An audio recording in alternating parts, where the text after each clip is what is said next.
I'm Austin, that's Zach. We did our presentation about hazing. So, from hazingprevention.org, hazing is defined and as any action taken or any situation created intentionally that causes embarrassment, harassment, or ridicule and risks emotional and or physical harm to members of a group or team, whether new or not, regardless of the person's willingness to participate. However, this definition is what people generally think hazing is, but states within the United States have their own versions and rules regarding hazing.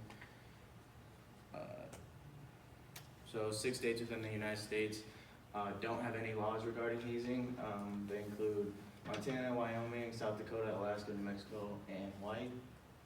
So if hazing were to happen there, then nothing would really happen. If it was not too serious, nobody would really get punished or anything like that. And it could include serious mental, physical, emotional injuries that people would be able to get off scotch-free because it was part of the hazing process. So the other 44 states do have laws and definitions, but it varies state by state. They're all pretty much different. None of them have the same definition, and so 9 states have it as only prohibition, not a misdemeanor or a felony. 16 states have it as a prohibition and a misdemeanor. 8 states in the United States have it only as a misdemeanor. 2 states have it as a misdemeanor and a felony. And then 7 states have all 3, and Michigan's one of them. And then Arizona's kind of special. It has laws regarding hazing, but it's up to the public educational institutes to decide how they will handle hazing situations. So it could vary from institution to institution, and it does not apply to private institutes in Arizona. Okay, so these are 2 video links to hazing stories. They're fairly recent. This one that he's clicking on, the incident happened in 2017, and this was then revisited by interviewing the families a year later in 2018.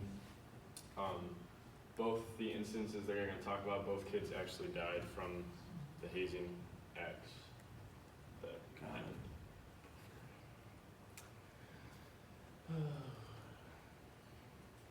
If it doesn't work, I'll just tell you what happened.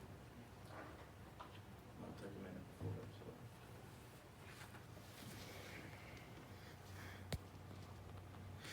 Come on. You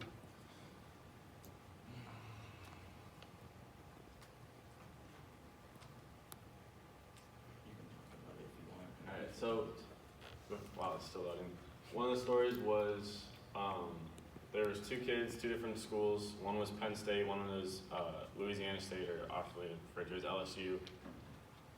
One kid, I believe the kid from Penn State, all they said was he had fallen down the stairs, hit his head, and nobody helped him for 12 hours. If they didn't say how, but I'm assuming he probably had been drinking a lot, or they made him drink a lot, or had him do a drug or something that disoriented him. He fell down the stairs, hit his head, left him there for 12 hours. Nobody came to help him within the frat house. And when the ambulance and all the emergency responders came, they couldn't save him, he passed. Another one was the kid from LSU, I believe it was, I might have switched schools, but they made this kid drink like 180 proof alcohol, which is, needless to say, the same amount pretty much as rubbing alcohol. So it's not just drinking like a beer or shot of something, like it's like serious stuff, and they made him drink a lot of it, and so obviously consuming that's gonna kill you, and that's what happened with them. So like I said, both those events happened in 2017, and then these are the parents of the 2 individual kids, and they were revisiting the stories in 2018. Both cases went to court and went unresolved, so therefore the kids that performed the acts on the 2 guys that died got nothing charged against them. Is this the other video? Yeah. So this is another one. I don't know if it's a video. I think it's just an article. But there might be a video if you scroll down. Yeah. This is another one actually that happened at LSU. Then again a year later. So this one actually happened in 2018. I don't know if it's the same fraternity. It didn't say the specific one. But Energizer is now a Guinness World Records We just want to let it play after this. Okay. Maybe this one's really good.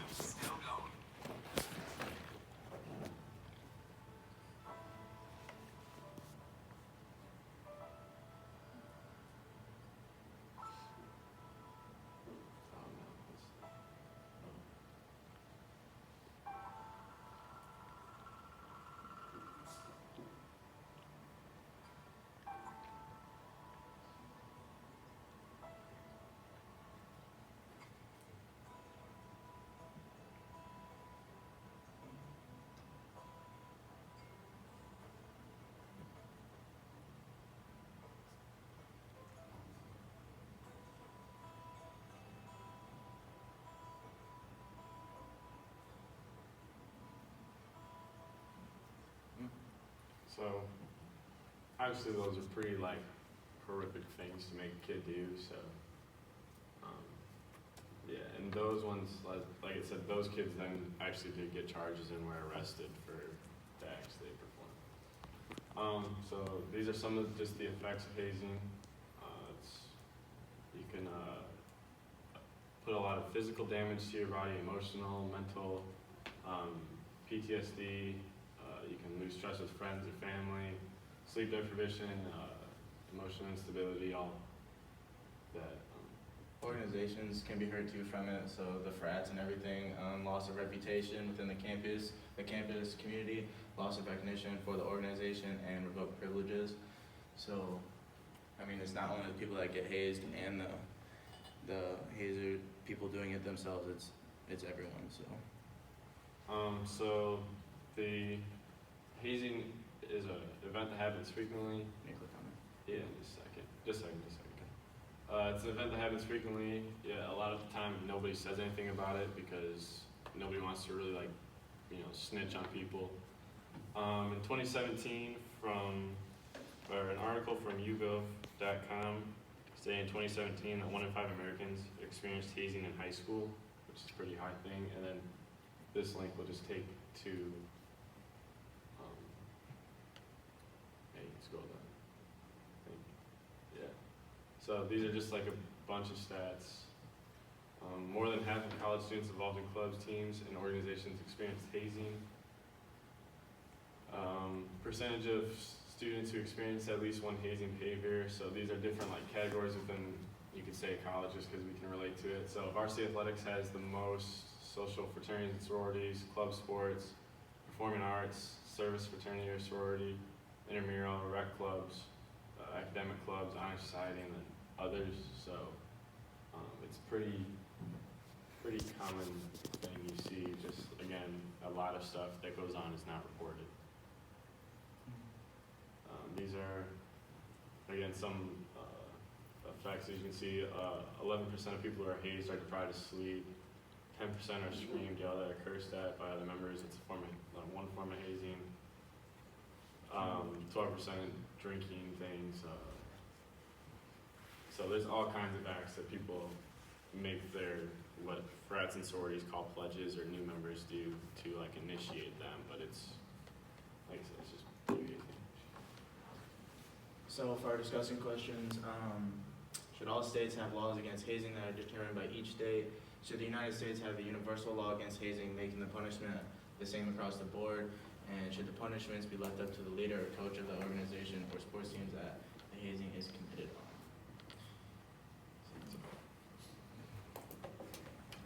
on?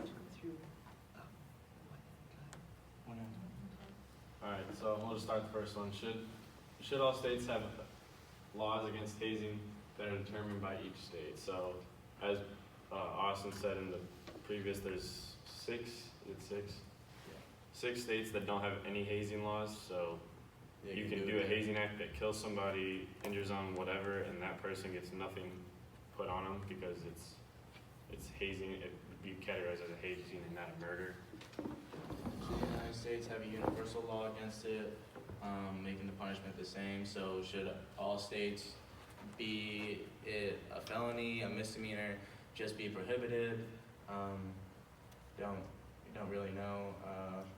If it was all the same, then with the first story, you know, someone that got killed, they would actually go to jail, so. Well, I mean, I think even since there's gonna be laws against it, it's not gonna really be stopped, but if they Yeah. get caught, I feel like it should be depending on what they did to the person, like the Mhm. punishment, like obviously killed them. Yeah, then, But if it's just something getting drunk and pass out, like maybe just a misdemeanor or yeah, something. yep. Yeah, so until, yeah. Like I said, there's a lot of states we found, that just They're all have it different, like, they're all, everything. a lot of states are really different and leave it up to different people to decide what happens, so, yeah. Like how we said, Arizona doesn't even technically have any laws, but they have it kind of like a law set up for that. It's up to the public schools to determine it. So one high school can say, okay, you can't haze at all, and this is what's going to happen if you haze. And another one can say, well, you can't haze at all, but then they see an incident happen, and then they don't really do anything about it. And to the state of Arizona, that's perfectly okay to them. So, and then I guess the last one is, should, kind of like how it says, should the actual school or organization or whatever be just left out of it? Should it just be left up to like a coach, or if you're part of like a frat, like I don't know what they're called, but like the president of the frat, I don't know. And it definitely shouldn't be left up to someone on the team or in the frat or anything, because then it's gonna be more of a biased opinion. Because like they probably know that it's happening in the first place, and they, like I had on my junior team, like hazing happened, like people get like paddled and stuff for whatever reason. Like our coach knew that happened, but would turn a blind eye to it. But then if something were to get too bad, like then obviously he would try and make like a punishment, but not too severe to where like he would lose like a hockey player or something. Right. So it should definitely be someone outside the organization, so they don't get they get more of an impartial opinion on it. Yeah, I agree with that. The You guys president. feel that, the lack of specific across-the-board guidelines in laws or other guidelines, do you think that contributes to the problem? I think that's probably the main Yeah, issue. because if it's is- okay in your state to do it, then people are just gonna do it. Like, they're like, oh, there's not gonna be a consequence for it, so it's okay to do it, so. And even every state, the website we used was like hazingprevention.org. They had actually a map of the United States, and you can click on the state and it came up with like the state's individual laws. And nearly every state has their own definition of Yeah, what the hazing is. definitions vary from state to state, so So- it's really different between everyone, so. So like I remember Michigan has, you can have, it's prohibited a misdemeanor or a felony, so obviously their definition's a lot more strict, but then, like I think, well, like I guess Arizona doesn't really have any laws, like, except for it's up to the public schools to enforce it, so yeah, I think the unclarified definition of what hazing is like probably the main thing. Someone else, I think, will hand up. No, I'm good.